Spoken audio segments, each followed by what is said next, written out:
നമസ്കാരം സുഹൃത്തുക്കളെ, ഞാനൊരു ഇംഗ്ലീഷ് വാക്യം പറയാം. The teacher entered into the classroom. Teacher class റൂമിനകത്തേക്ക് പ്രവേശിച്ചു. ഈ വാക്യത്തിൽ ഒരു തെറ്റുണ്ട്. ഇംഗ്ലീഷ് വാക്യത്തിലും തെറ്റുണ്ട്, ഞാൻ പറഞ്ഞ മലയാളം വാക്യത്തിലും തെറ്റുണ്ട്. എന്താന്ന് പറഞ്ഞാൽ, മലയാളത്തിൽ അകത്തേക്ക് പ്രവേശിച്ചു എന്ന് പറയേണ്ട കാര്യം ഇല്ല.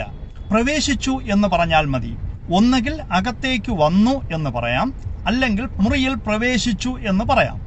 ഇനി ഇംഗ്ലീഷ് വാക്യത്തിന്റെ കാര്യമെടുക്കാം. ഇവിടെ എൻറ്റർ എന്ന് പറഞ്ഞ വാക്കിന്റെ അർത്ഥം come into. Entered, came into, അകത്തേക്ക് വന്നു, പ്രവേശിച്ചു. അപ്പോൾ എൻറ്റർ എന്ന വാക്കിനകത്ത് കം ഇൻ ടു, അകത്തേക്ക് എന്ന് പറഞ്ഞൊരു വാക്ക് അവിടെ വരുന്നുണ്ട്. അതുകൊണ്ട് വീണ്ടും എൻറ്റേർഡ് ഇൻ ടു എന്ന് പറയേണ്ട കാര്യം ഇല്ല. അകത്തേക്ക് വന്നു എന്ന് പറഞ്ഞാൽ മതി, അകത്തേക്ക് പ്രവേശിച്ചു എന്ന് പറയണ്ട.